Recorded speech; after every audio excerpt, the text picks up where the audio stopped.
Well, welcome everyone. My name is Tamás Dombos and I work for Háttér Society, which is an LGBTQI organization in Hungary. And I have the pleasure to have here Kitty Anderson, who's an intersex activist.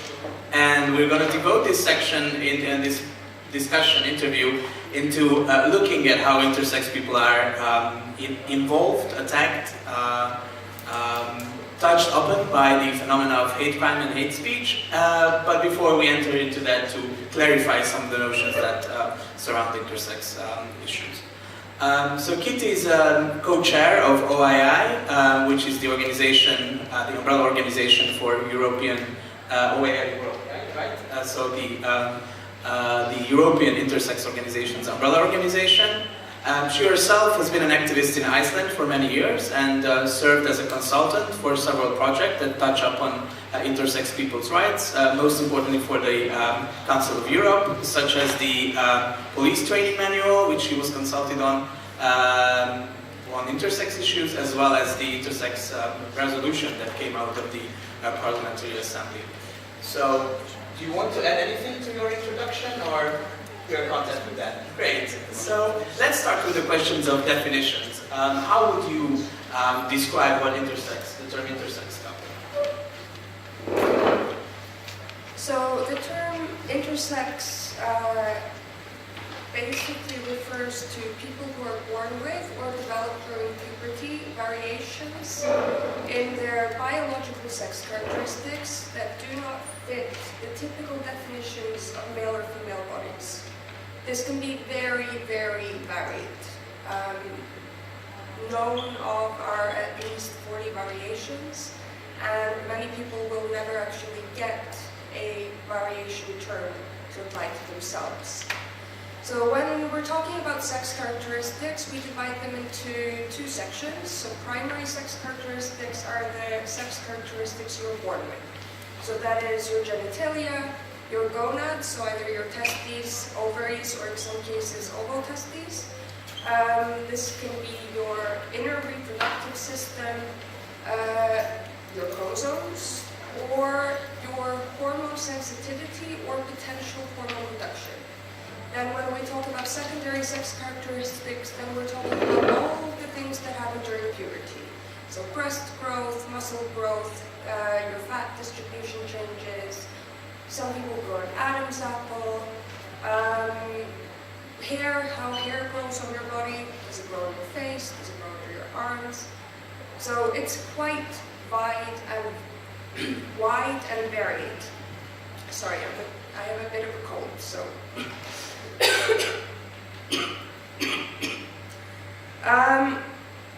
So intersex as an umbrella term is just a term to refer to people who have the experience of living in this world with a body that doesn't quite fit what is expected of that body to be. So the first question that we usually get when we talk about a social problem or social issue is, okay, so how many people are affected by it? Do we have any numbers, estimates maybe?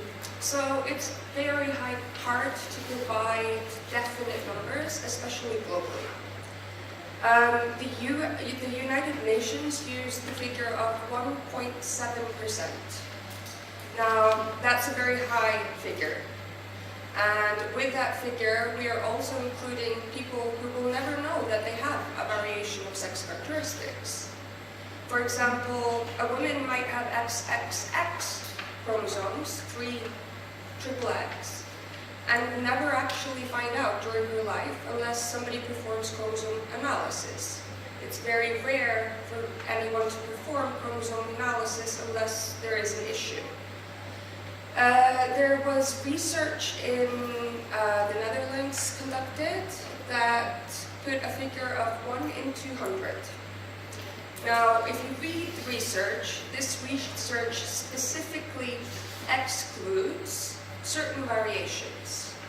So the figure 1 in 200 is basically a figure that doctors in the Netherlands will agree that these people, yes, they are intersex. It, however, excludes, for example, something that is called hypospadia, if it is only slight, and that is 1 in 200. So there, immediately just adding one variation more, you double that figure. So the 1.7% is probably close to reality. However, in some parts of the world, we see just one variation with a prevalency of 1 in 50. Among some ethnic groups, we see another variation with a prevalency of 1 in 27. So it can be very, very varied what the accurate percentage is, and I don't think we'll, for a long time, find an accurate global percentage. This is an interview, but of course, if anyone from the audience ever has a question to clarify something or to add something, you're more than welcome to raise your hand, and I'll try to incorporate those questions into the discussion as well. Now, the last decade brought an inclusion of I in the LGBTI category, linking intersex issues to sexual orientation and gender identity. Can you explain a bit about how intersex relates to sexual orientation and gender identity? What are the advantages or the drawbacks of integrating all these topics into one core category? So, per se, when it comes to SOGI, intersex doesn't really relate. SOGI aren't our grounds. Our grounds are sex characteristics. And therefore you see increasingly that when the SOGI term is being used, that ESC is being added. So that is, instead of sexual orientation and gender identity, sexual orientation, gender identity and expression, and sex characteristics. So how do these connect? Culturally they connect because we are all facing sort of the same oppressions, that either who we love, who we are, or what our bodies are like, aren't considered acceptable enough for society. But if we sort of dive down into the medicalization of LGBTI people, then we see that in the 1920s, 30s, 40s, 50s, that doctors wrote about all LGBTI people together. In the early 20th century, late 19th century, then many doctors were of the belief that gay men were hermaphrodites of the soul. They called us hermaphrodites. That they had hermaphroditic longings, things like that. There's a very interesting article from 1957 where doctors basically did a chart. There's a row of pictures of people, and it's a spectrum. So there is normal male on one side, normal female on the other side, and then in between there are male homosexual, female homosexual, male transvestite. I'm using the exact terminology from female transvestite. There's terminology that covers intersex people as well. And of course, until 1973, the World Health Organization was of the opinion that all LGBTI people were sick or disordered. It wasn't until 1992, with the introduction of ICD-10, that homosexuality was stripped from the ICD, International Classification of Diseases. So our communities tied in together before. However, in the 50s, a sort of paradigm of secrecy was enforced upon the intersex community. Now, for a gay man, if he wants to be in a relationship with someone he loves, he has to be out or visible to some extent. For a trans man, if he wants to live as who he is, he has to come out in some way to someone. But for many intersex people, if they're happy with the gender they were assigned at birth and they are read as just a passing straight man or woman, there isn't this sort of pressure to tell people who you are. So, so we come into the situation where for decades, intersex people were told never to tell anyone about who they were. I myself was under strict doctor's orders not to tell anyone. It was repeated every 3 or 4 months when I went to see my endocrinologist. Do not tell anyone. They'll not understand. You'll be beat up. And I have a cousin who is 23 this year. She was told this exactly the same until she was 18. So it's not something that used to happen, it's something that's still happening. So the secrecy basically meant that intersex people got relegated to the shadows and kind of left behind. Not on purpose, just because we were sort of wiped out of the consciousness of society. When it comes to sexual orientation or gender identity, intersex people can have basically any sexual orientation or gender identity. Sociological research that was performed in Australia showed that around 20% of intersex people there identified their gender identity as not man or not woman. So they used various terms to describe their gender identity. It also showed that a large percentage of intersex people were lesbian or gay or bi. But there's also just straight, basically cisgender intersex people around. They still belong under the LGBTI umbrella, and that's why it's important to add the I, because without adding the I, they don't really belong under LGBT. So yeah, intersex people are, as I say, very varied. It's not a homogeneous group. And per se, being intersex has nothing to do with your sexual orientation or gender identity in itself. So you've already brought up the issue of violence, that you were told not to tell anyone because otherwise you would face violence. Is it really common for intersex people to face violence? And if yes, what forms of violence is there present in society? So, is it really common? Yes and no. For intersex people who don't pass well enough, it's much more common. For myself, I have the privilege of people looking at me and just going, yeah, that's a woman. My passport gender marker says F. I've never stopped in security except for occasionally when they want to ask about my hormones. So for those of us who are like quite straight, cis passing, so long as we shut up about who we are, the risk of violence isn't that great. However, for intersex people who are read as not fitting in, so this could be a man who experienced breast growth, or just any sort of physical cues that somebody picks up on, then yeah, they experienced often transphobic violence because they're read as trans, or they experience homophobic violence because they're read as gay or lesbian.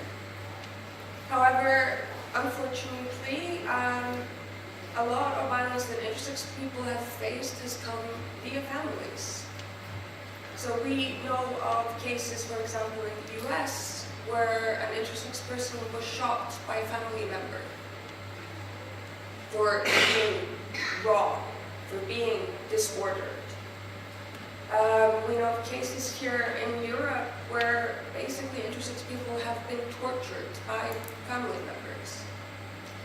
But we also have seen that with sort of more intersex people coming out and standing up for their rights and talking about these issues, that they are being targeted.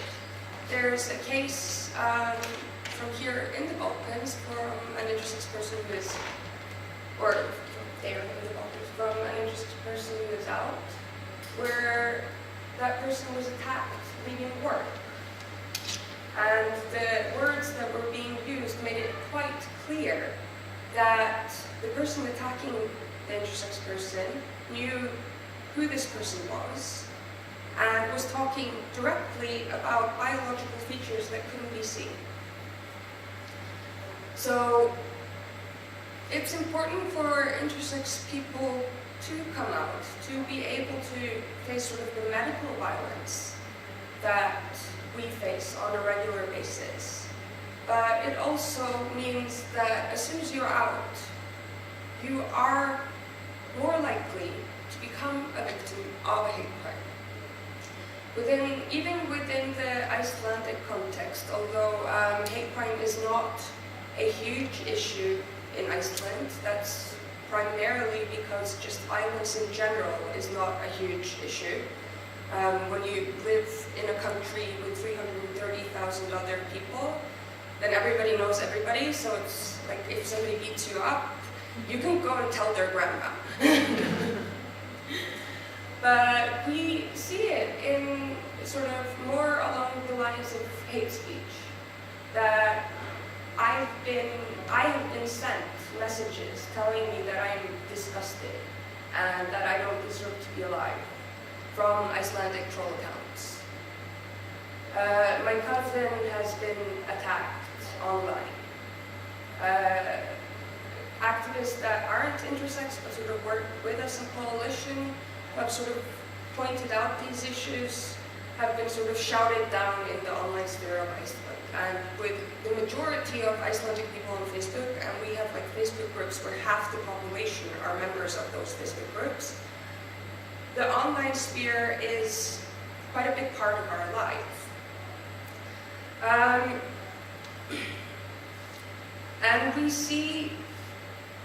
we have,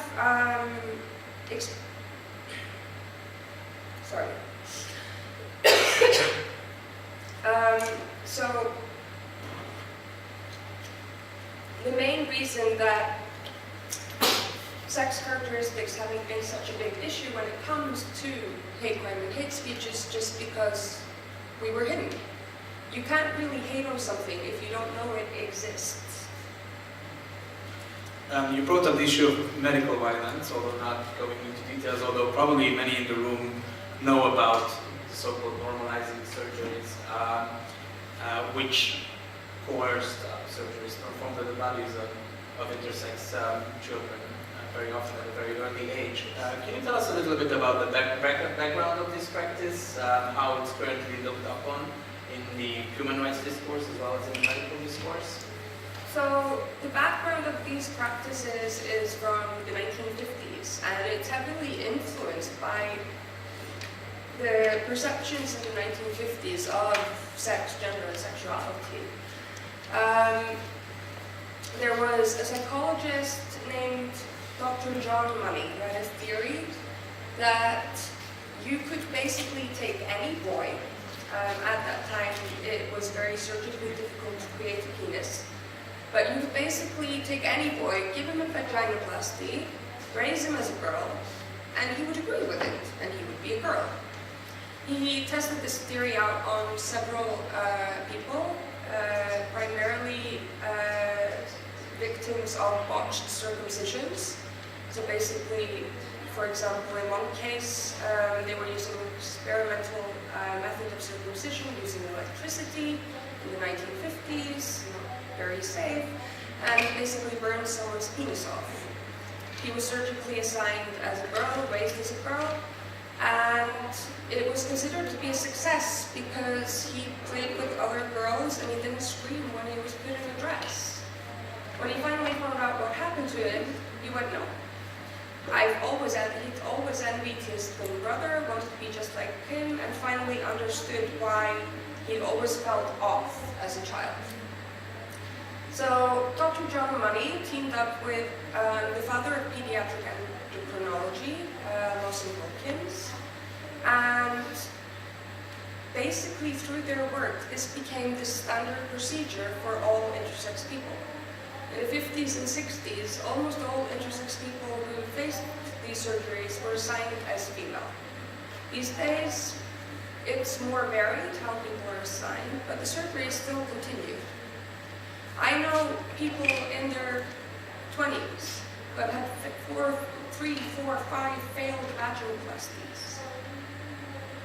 Starting at the age of 7, 8, 9. Why does a 7-year-old need a vagina? Sort of, really.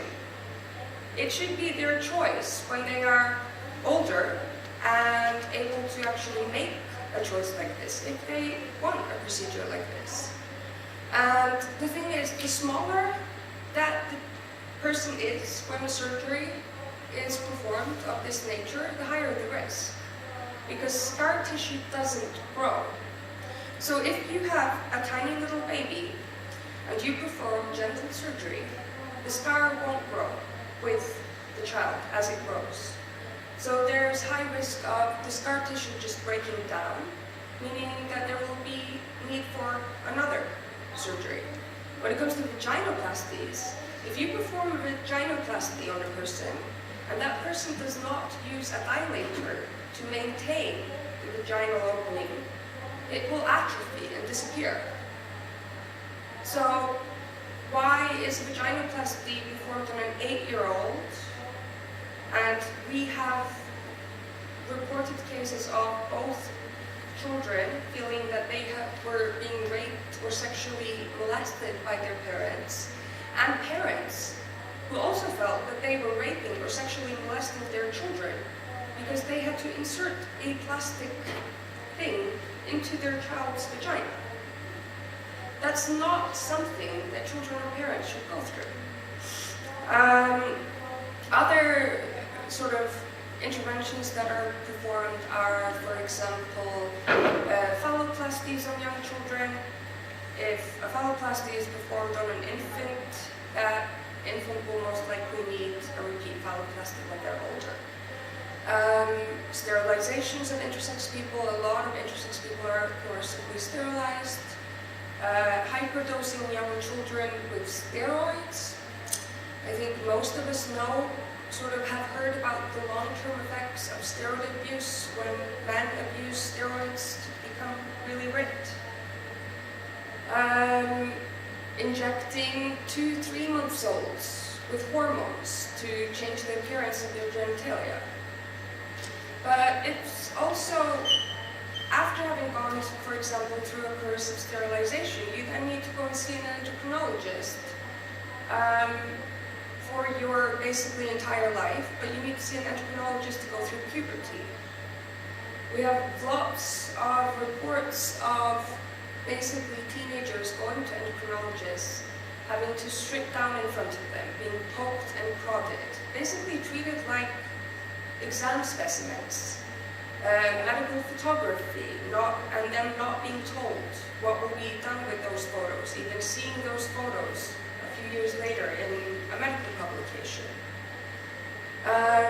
Difficulty in obtaining their medical records, that's a huge one. And that's actually one of the biggest things we do in Iceland. Helping people find their medical records. And it is extremely difficult because they're missing, they disappear, oh there was a flood, oh there was a fire. Those kinds of things. And in and of itself, the sort of emphasis on secrecy is violence in itself. Because if your body is so shameful that you can't talk about it with anyone, you start internalizing that shame completely. That becomes part of who you are. And that's not good for anyone. Yeah, what impact do those surgeries have on children when they're adults? Does it have a long-lasting impact? You talked about the shame. What else? So, it depends on what the surgery is, but basically if you've had 4 or 5 surgeries on your genitalia, that means that there is a lot of scar tissue. Scar tissue does not have sensitivity. When we're talking, for example, about clitoral reduction surgeries, that is basically when they slice off the tip of the clitoris, lift it up, and cut out the entire middle part because the clitoris is deemed to be too big. Until very recently on the Danish hospital's web page, the guidelines were if a clitoris of a child is over 0.9 centimeters, 9 millimeters, clitoral reduction should be discussed. If it's over 12 millimeters, clitoral reduction surgery is highly advisable. So we're talking about like millimeters that are needed for a doctor to make that decision. I mean, you've removed basically a lot of sexually functioning tissue. It's uncomfortably common for people to deal with sexual health issues for the rest of their life. Lack of sensitivity. In the cases of repeat failed vaginoplasties, often they're at a level where even if they wanted to get a vaginoplasty, there's nothing left to do because the entire area has been mutilated. When it comes to course of sterilization, then osteopenia and osteoporosis are the big ones. Really high prevalences of osteopenia and osteoporosis within communities that have been gonadectomized as children.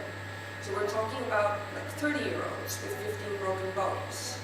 We're talking about 18-year-olds being diagnosed with osteopenia. That basically means that your bones are becoming brittle. So if you have a small fall, they can easily break. And then just sort of, the shame, long-term effects of surgery are varied, but it's a lot of shit to deal with. I think we heard a lot of information. Does anyone have any questions at this point? Okay, yes. I think we have a microphone.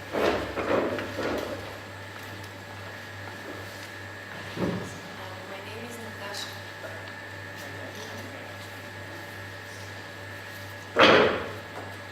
My name is Natasha Dobreva. I'm a human rights lawyer, member of the Sofia Bar Association. This year we saw on the national TV an interview with a famous Bulgarian journalist with a famous Bulgarian intersex activist. And in the end of the interview, the journalist asked the question, why should the viewers care about you? Why should the public and the majority care about your particular problem?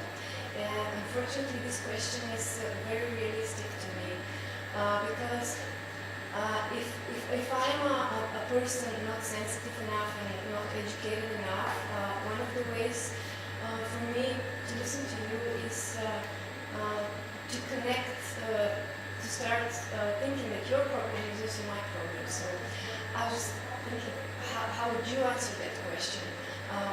In this particular case, the activists answered, you don't really know how many of us there are there.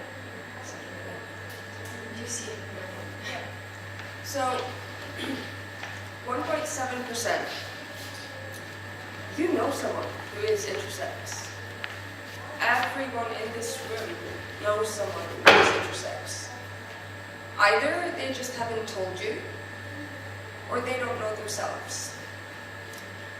What are you going to do if you have an intersex child? 1.7%. It's not that unlikely that you won't. It's not that likely that you will.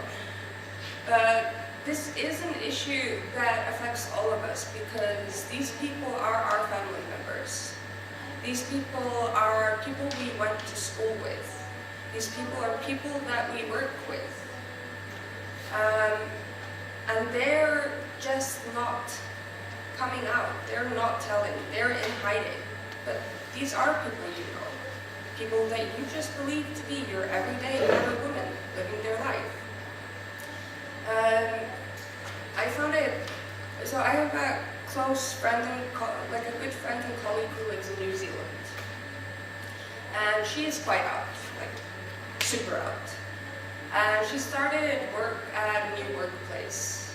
And within a few days, because she was out, somebody approached her and told her, I'm like you. That person isn't out to the rest of her workplace, but it was just like that. You start talking about it, somebody will hear and come to you. I've had the same experience in my, years ago at a workplace where I was being open about it, and somebody approached me, actually more than once. Because these people are all around you. You just don't know they are there. These are people that you love and care about. You just don't know what they're going through. Does that answer your question?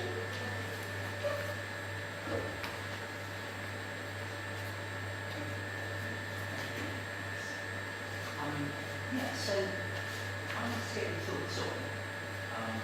Firstly, it's really clear for you that grouping with LGBT communities is useful, and LGBTI bracket. Whether it's kind of physically living within intersex communities. I'd be interested to get your thoughts on kind of where intersex people generally are kind of at with whether that's living useful or whether some specific things that separate to LGBT communities that the second thing was around the name for anti-intersex hate crime. Is there a name that people agreed on? Yeah, it's kind of getting used more. And the third is around, I'd be interested in your thoughts on the kind of interface between anti-LGBT hate and prejudice and anti-intersex prejudice. He's thinking about, say, biphobia, that kind of had lots of invisibility attached to it. But with lots of the homophobia and to some extent transphobia by the face is about misperception of their identity. Which kind of involves the actual, this big section of explicitly biphobia, prejudice, and kind of rights and abuse of the face. It strikes me an issue kind of has that same level of invisibility of stuff is about misperception, about kind of specifically anti-intersex prejudice. So it's some thoughts on kind of relation between the two. So, okay, when it comes to LGBTI, I mean, none of the groups are universally in agreement that there should be an LGBTI. There are trans people who are just like, no, we shouldn't be with the LGBT. It should be LGBT, then T, then I. There are lesbians who are like, let's get T out, like kick them out. There are gay men who think the same. So when we talk about LGBTI, we have to be aware that it's only people who agree to be part of the LGBTI who are LGBTI. The rest are L, or G, or B, or T, or I, in kind of solo. And I personally see sort of, especially with younger people, that the connection is like super clear. They're like, yeah, we're part of the LGBTI. Remember the I. Like they're making buttons that say I is for intersex, not invisible, and stuff like that. Among some of the older generation, then there is sort of this perception that we shouldn't connect the two issues. And in some places it's just actually dangerous to do so. If we look at, for example, in Eastern Africa, in certain countries there, then officially intersex activists don't connect very closely with LGBT. Under the radar, they often do. That's a personal decision, but many of them do. But there, the issues that are being faced are, for example, infanticide. So when an intersex child is born, the traditional midwife sees that the child is intersex. The child is killed at birth. In Kenya, the name for that is called breaking the sweet potato because they use a sweet potato to crush the skull. So it's a discussion to be had, but for any intersex person who wants to be part of the LGBTI, they should be able to. That doesn't make intersex people necessarily LGBT. It just means that a lot of us are working in coalitions with LGBTI. And that's sort of, I sometimes, there's not a whiteboard here, I sometimes, to sort of explain, I draw an umbrella. And under the umbrella I write LGB on one side of the umbrella stick, and on the other T and I. So often trans and intersex people find more intersectionalities than trans and LGBT people or intersex or LGBT people. And on the other side of the umbrella stick there's T and I, but there is a line between the T and I. We have to understand that these are multiple distinct communities that come together to work together in these coalitions. Sorry, my mind is a bit slow because it's a cold. Can you repeat your last question? There was a second question was about how to name anti-intersex violence. We talk about transphobic, homophobic violence. Is there a common term for it? So we basically say interphobia or intersex phobia. That's sort of, it depends on the person. Some people say some people say intersex phobia. However, when it comes to these things, I personally, and this is just my personal opinion, I don't necessarily see the acronym LGBTI being the most useful. Because that means the person has to be lesbian, or it doesn't have to be, but it sort of implies that the person has to be lesbian, or gay, or bisexual, or trans, or intersex to experience these things. These are very sort of Western world-centric terms as well. So they do not apply to large parts of the world.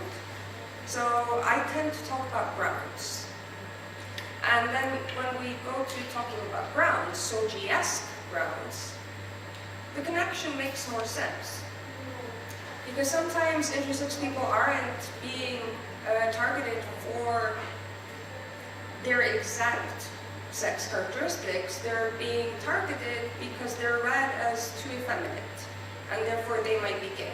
So they face homophobic hate crime because of the perception of who they are. Sometimes a trans woman won't necessarily face homophobic or transphobic violence because she is a woman, but because she is a woman who has decided not to have sexual or gender-affirming surgical treatment. So then, is she being targeted for her gender identity or her sex characteristic? So as grounds, I find that SOGI-esque is quite encompassing. It takes in a lot more than just being attacked because you're intersex or just being attacked because you're trans. It sort of covers more of the complexities that are attached to. Does that answer your question? Yeah, thank you. I think something else that's really useful is non-binary people, gender fluid people, agender, kind of asexual people, all these kind of ways of identifying that necessarily fit within. So yes. Yeah. Yeah, like asexual doesn't fit under LGBTI, but it does fit under SOGI-esque. Okay, so I think we talked about the phenomena and the problems, but let's talk a little bit about the solutions. Do we know of any laws, policies that can take care of these issues, reduce, maybe at least bring awareness to these issues? Can you give us a few examples from around the world or from around Europe? So currently, the only country in Europe that has very good, comprehensive legislation for intersex people is Malta. Intersex people love Malta. It's our favorite country. Portugal recently put in legislation that's supposed to protect intersex people from intersex genital mutilation, but that law is strange enough that we will really have to see how the implementation goes.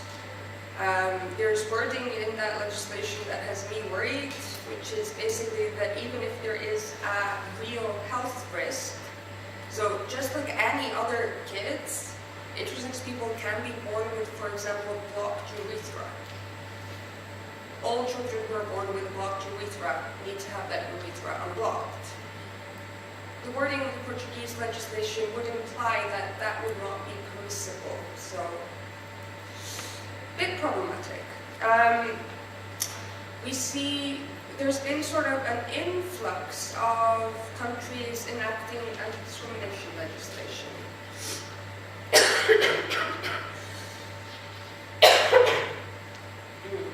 So, Greece, for example, has enacted anti-discrimination legislation in countries like Bosnia and Herzegovina, Kosovo, Belgium, and more European countries. Very recently, Iceland introduced anti-discrimination legislation. Until the 1st of September this year, then we didn't even have anti-discrimination legislation in the field of employment when it came to SOGI. So we had nothing.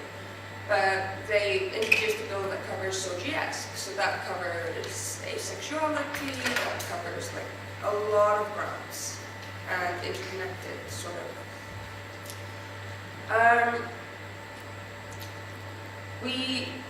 It's very important that intersex issues actually be, or sex characteristics be included in protections from hate crime.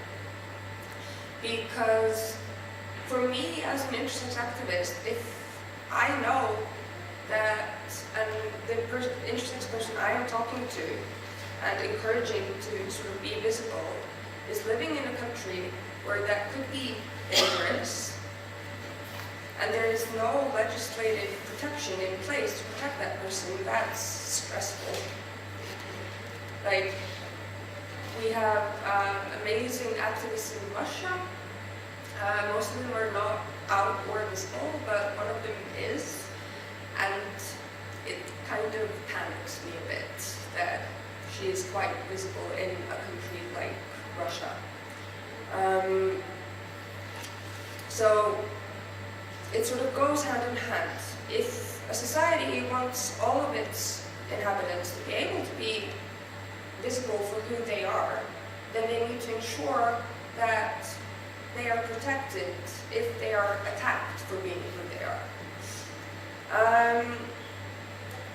But sort of other than hate crime, then bodily autonomy legislation and physical integrity legislation is sort of the key point for intersex activists. That intersex infant and children are no longer subjected to genital mutilation. That they get to make their own choices about their bodies when they grow old enough to do so.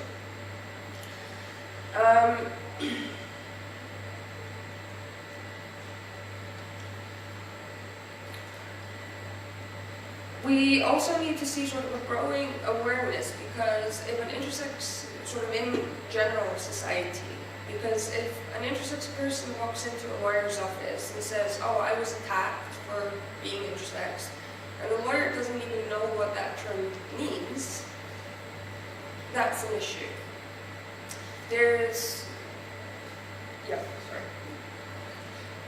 So when you mentioned hate crime and anti-discrimination legislation covering sex characteristics or intersex people, what's the language that they actually use? Do they use sex characteristics? Do they use intersex status? What do we see? And if we see multiple versions, which is the one that you would prefer? So here in Europe, we generally see sex characteristics. Australia is, I think, the only country that has the terminology intersex status in their legislation. The thing is with intersex status is that status is something you are awarded in some way. You are awarded refugee status. So then you have the issue of somebody has to make the decision if you are intersex enough to fall under intersex status. Whereas with sex characteristics, that applies to everyone. We all have sex characteristics. Most of us don't know that we all started out with very similar sex characteristics.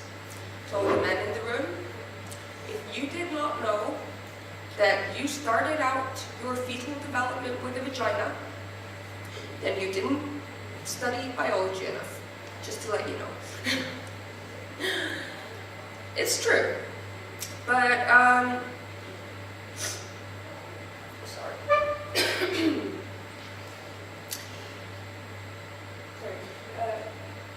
I have a practical question.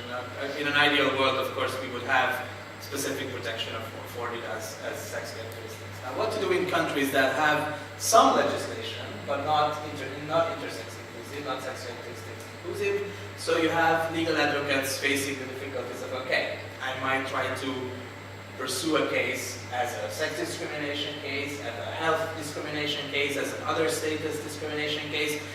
Is there any best practice on how to deal with actual legal systems that still not recognize this? Is there preferred or dispreferred ways to legally talk about these issues? So, we encourage that the grounds of sex characteristics be introduced as widely as possible. But we also say that where that is not possible, then discrimination against intersex people should of course be included under discrimination on the basis of sex. Because that's what we're talking about. We're talking about our biological sex. I've had sort of, in some cases, pursuing on the basis of health is also a good one. So, for example, when it comes to coercive sterilization, if the person, for example, develops osteopenia at 18, that's a clear sort of case that this person's health has been compromised by what was done to the person as a child. So, sort of grounds of sex characteristics include that under sex where possible, where not possible to implement sex characteristics. But yeah, grounds of health. In some cases, what is done to intersex people actually leads to disability. In my own case, I went through menopause about 30 times in 10 years. In my family, most women who go through menopause develop fibromyalgia. I was diagnosed with chronic fibromyalgia at the age of 28, much younger than any of my family members, because I went through menopause so often. Like, it had an effect on my health, which means that I today have a disability. So these are sort of aspects that can be looked at, but if the discrimination is, for example, it can also be, for example, in some cases, discrimination that actually is gender identity based. So then, for those cases, then of course that is the way to go. For a lot of cases, that wouldn't be the way to go because it has nothing to do with their gender identity.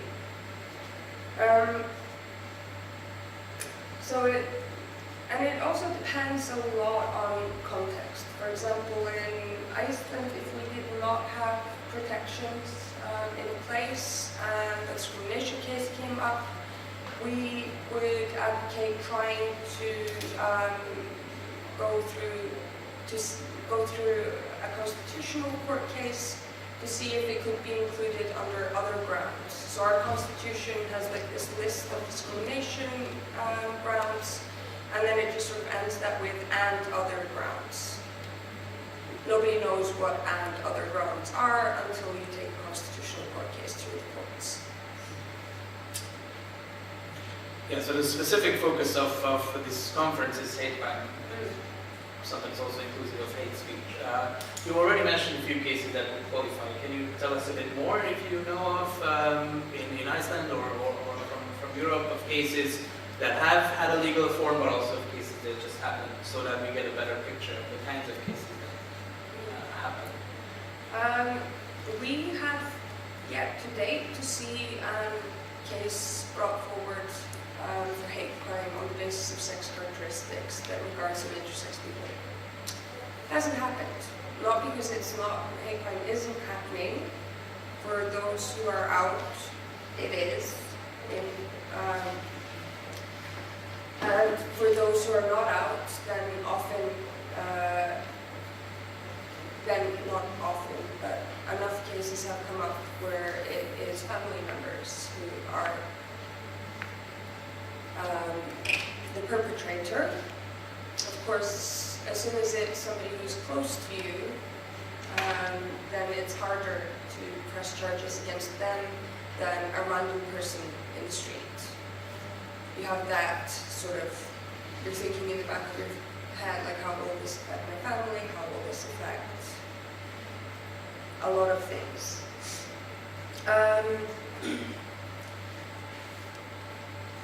But when it comes to hate speech, we've seen that increase a lot. Just with increased awareness, increased visibility. That online people are basically going to intersex-related videos and posting disgusting comments. We see more of intersex people who are out getting threatening messages or, yeah. So,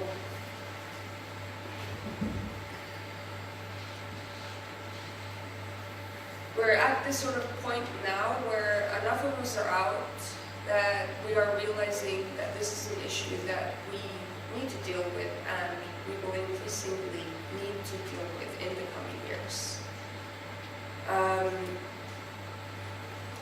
I'm sorry I can't go into detail when it comes to what people have told me about what they've experienced from their families, but it's more that, like, one case is too much. But it is uncomfortably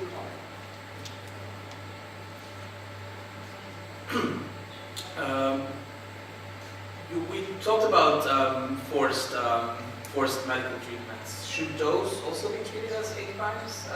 Do you know many countries that do that, or activists or lawyers trying to bring those coerced medical interventions under the umbrella of hate crimes?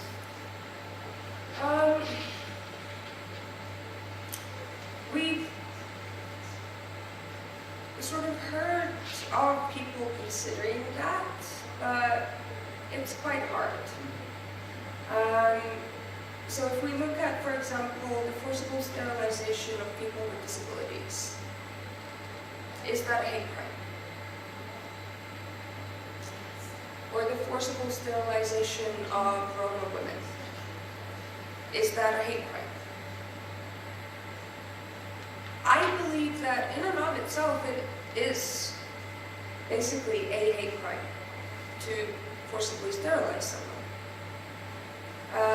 But I don't think that there is much jurisprudence on that issue because people generally don't believe that medical professionals can perform hate crimes against their patients.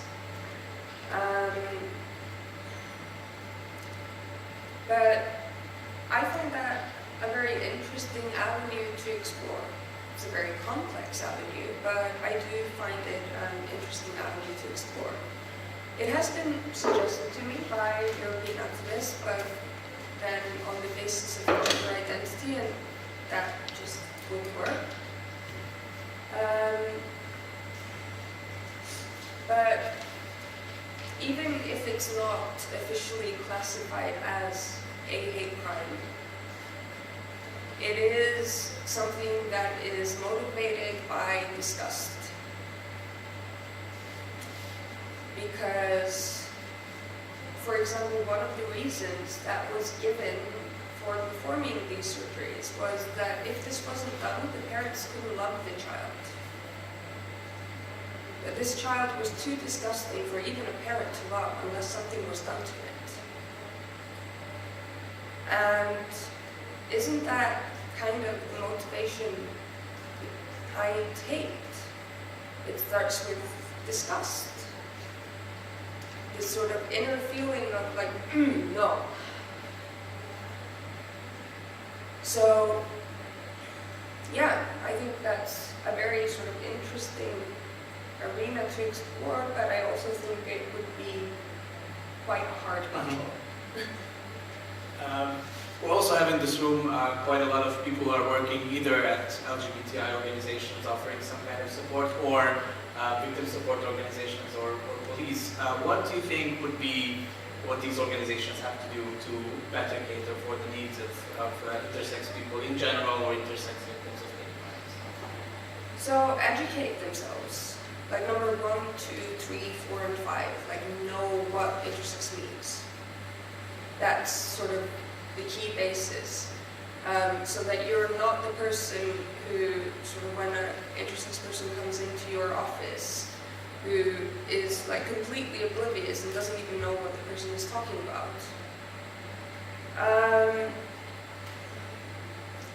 Examine your legislation. Like look at, okay, so if you've educated yourself, you know who these people are and what the issues are. Are there aspects in your legislation that could prove beneficial for these people?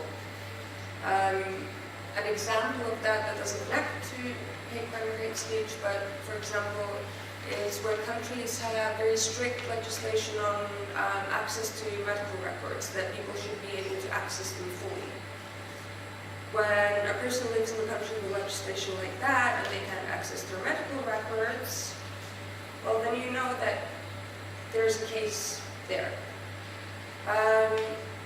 So yeah, like, be aware of what intersectionalities in your legislation could be applied to these groups. And if they ever come to you, be respectful and gentle, because they might be really scared. Questions from the audience?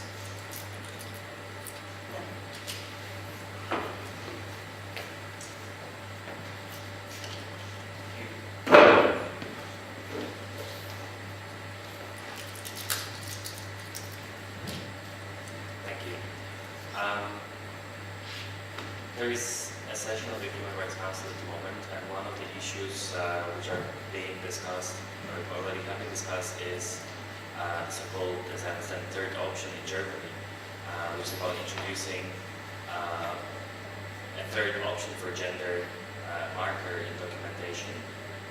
Can you tell us whether you've participated in this kind of advocacy in other countries, whether you think this is going to be successful, and whether international organizations such as the UN or other bodies can help or are useful in your work and can help you or intersex people in other places achieve your advocacy goals? So the current third option legislation that just came into effect in Germany is bad. It's not an open, accessible option. Basically, to be able to access this, you have to go to court. And you have to prove that you are intersex. You have to hand in medical documentation. You have to hand in a lot of things that you might not even have access to. So the current sort of third gender option in Germany, okay, yeah, sure, a few intersex people might be able to access that, that's it. It doesn't do anything. And the majority of, sort of, not like a vast majority, but a majority of intersex people wouldn't want a third gender marker anyway. So for them, it's basically just something that's there and has no value to them. So for intersex people, third gender legislation, it's not of the utmost importance per se. We do find it important that both intersex non-binary people and non-binary people who aren't intersex be able to access this. We support this, and in Germany, intersex people have been part of the group that was advocating and pushing for this. But if a country thinks that installing a third gender marker just automatically protects intersex people, they're wrong. It won't do anything to guarantee them any sort of protections. It just means that they can have a document that reflects who they are. So I personally think that if countries are going to introduce third gender markers, then they also need to make sure that their anti-discrimination legislation, for example, covers people with third gender markers or X markers. That their hate crime and hate speech legislation covers people with X markers. You get my drift. So there was also a court case in Austria where it was recommended that third gender markers be introduced, and I think there it's more open. I'm not going to say 100% on that. The way Malta did it is good. There's basically anyone who wants one can go and get one, and nobody is forced to have one. When it comes to basically gender markers for intersex people or intersex children, we don't advocate for forcibly assigning intersex people a third gender marker. It was tried in Germany in 2013. They introduced legislation where intersex people were supposed to have their gender marker left blank. Now, this is a breach of that person's privacy, because that child will then be outed everywhere. The parents need to hand in that birth certificate. Only people who doctors considered intersex enough were left with this blank gender marker, and the majority of those blank gender markers have been filled in, which means surgery was performed. Having a blank gender marker places even more pressure on the parent to consent to these interventions, to get a marker on their child's birth certificate.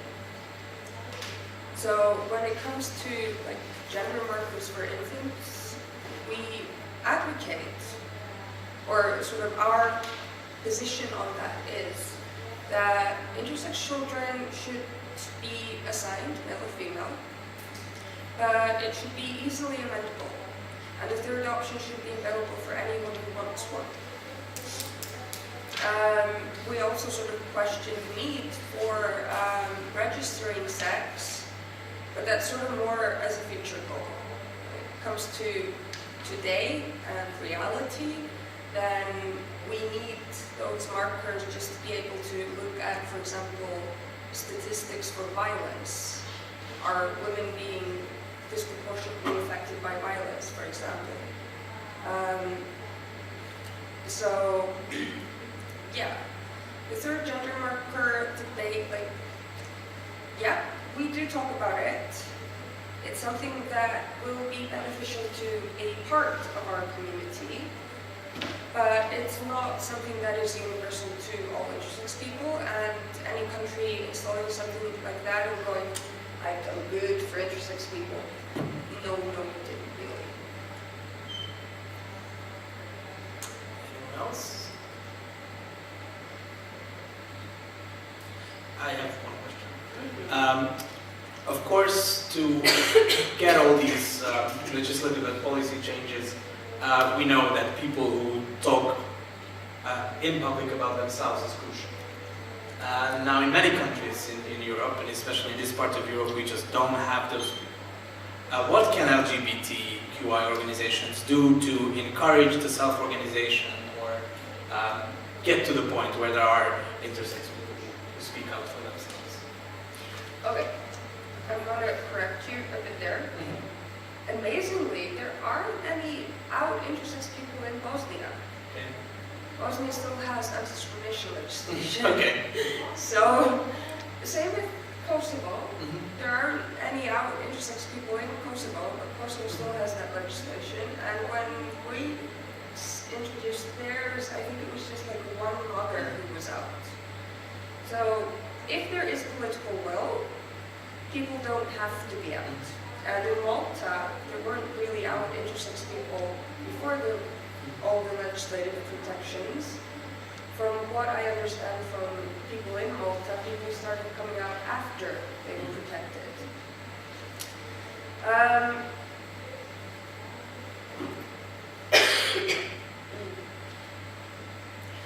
So, yeah, it's possible the other way as well, but much more uncommon. When it comes to LGBTQ associations and organizations, sort of what they need to do is look at what intersex organizations are saying. And in Europe, we at OI Europe have been doing a lot of work. It's not all public yet, but it's coming out soon. So we have a toolkit already for allies. I'd say step number 1 is go and read our toolkit. It's on our webpage. It's been translated into 11 languages. We have a toolkit for parents coming out this fall. And we have a legal toolkit coming out this fall as well. And then we have more sort of toolkits and resources planned. So start by reading up. Like, as soon as we get our legal toolkit out there, like, look through it, check it out. It's always just about being aware and educating yourself. Please do not conflate intersex issues with non-binary issues. Like, we are not proof that non-binary people exist. Non-binary people are proof that non-binary people exist. A non-binary intersex person is proof that non-binary intersex people exist. A non-binary endosex person is proof that non-binary endosex people exist.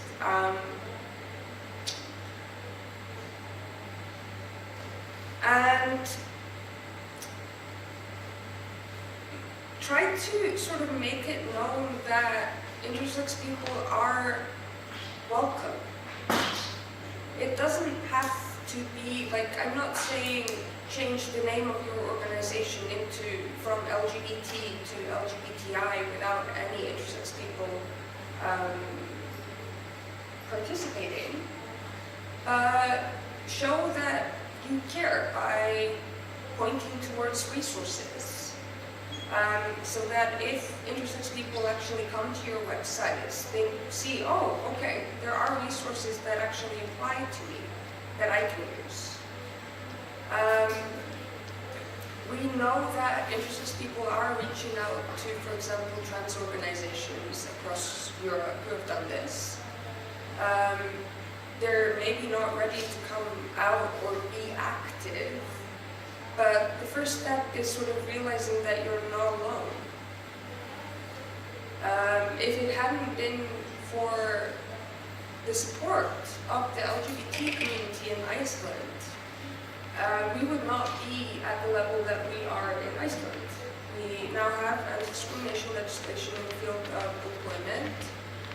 For the last 3 years, we've been working on a very comprehensive draft legislative bill that protects intersex people from IGN. It would open up gender markers for basically anyone. It would do away with our naming system, which is gendered by law. By law, there's a list of approved names. It's split into 2 categories, which are gendered by law. You're not allowed to have a name that isn't in the book of approved names. And if you want a name that's not in the book, you have to apply to a special committee. We have one of those for horses as well. So, and it would also basically make the entire, it would also introduce general anti-discrimination protections, which it has not been. Icelandic is a very, very gendered language. So none of that would have been possible without allies, without working in coalitions. So make it known that you are willing to engage with intersex people, you're willing to assist them, you're willing to help them with resources. I mean, even just if a group of intersex people wants to meet somewhere and you have a meeting space available, like that can be a make or break thing for some situations. But don't paint yourself as experts that you are not. Don't tell intersex people like how they should think or do or whatever. Just let them know that they are able to reach out to you if they need to. That you will be welcoming and that you will understand. Yeah.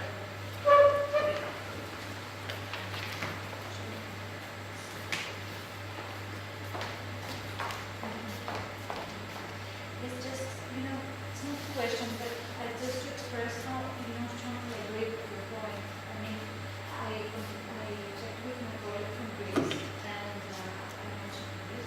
And so, yes, for example, Color Youth, the organization from Greece, they introduced this subject, in the public sphere of Greece and the LGBT issues, because they just, even by their name, they said, I'm the coordinator of the network, I don't belong to Color Youth, so I can be the executive. And so they said, they changed their name to LGBTQI+. So first of all, the question of the issue of intersex in Greece, it's also a question of names, as you said. Then I think that we also have this responsibility to introduce the aspects of intersex people's rights in our work. It's not very easy if we don't have, the persons that would be, share as you do, their own group, as we have with other groups community. And I checked with my colleague, there's only one person visiting, Color Youth, one intersex person only. And so I think that we should be more creative in building bridges with, probably, as you said, the mother is another group that spoke in the parliament during the voting of this draft law. Probably, I don't know how discreetly approach this the parents. Find a way, which is not always, of course, a good idea. So you have to, look for different solutions, creative solutions. You have this inside information by intersex people, because it's not very easy to talk, to speak on behalf of this person, but without the knowledge. That's also very difficult. Okay, I can go to your website and take the information, but it's not enough. So that's what people don't have. People like you. It was actually, I think, very fondly of Colored Youth.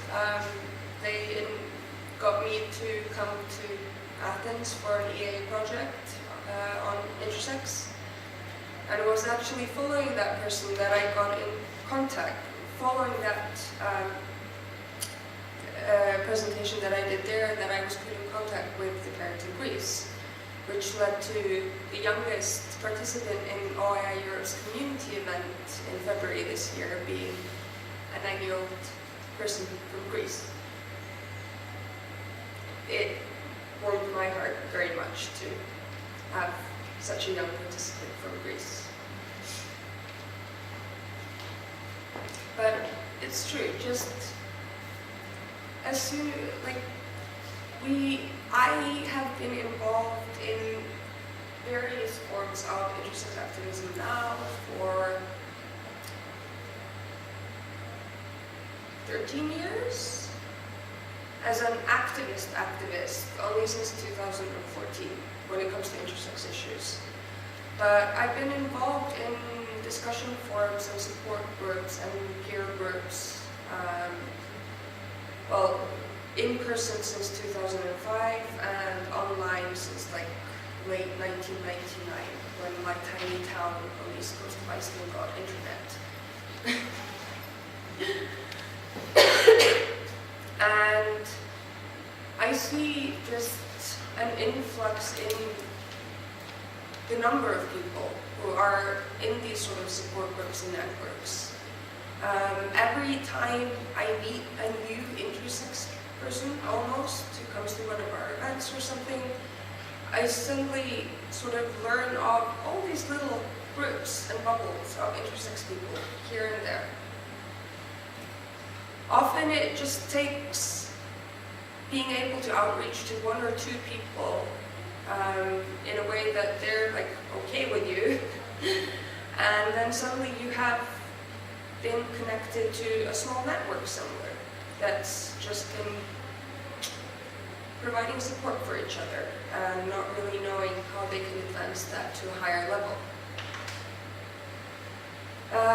But like it can also take a long time. Like I know intersex activists who were the only out intersex activists in their country, are still the only out intersex activists, but after years of sort of being there and being out, now have more people connecting with them.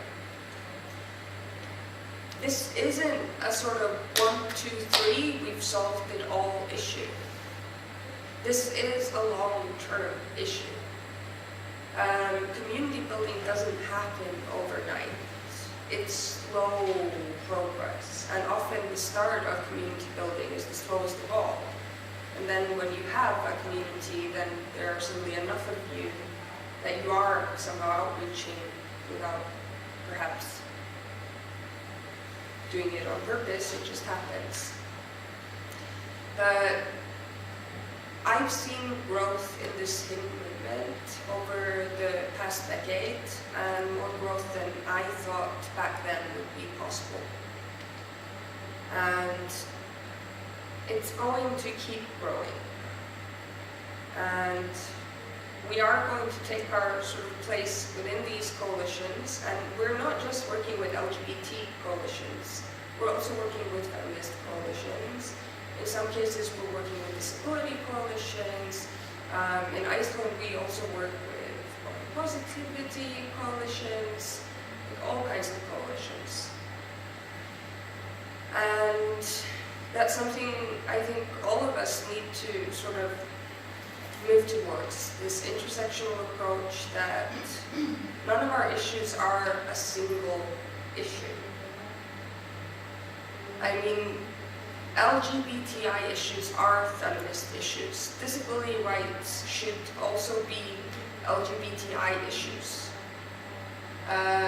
Racism is something that we need to deal with within our communities. So, yeah, intersectionality is, I think, going to be something that will make us stronger and mean that all of our coalitions, all of our groups, all of our letters can grow. It was a very nice ending sentence. Thank you for coming to this session, and have a nice talk.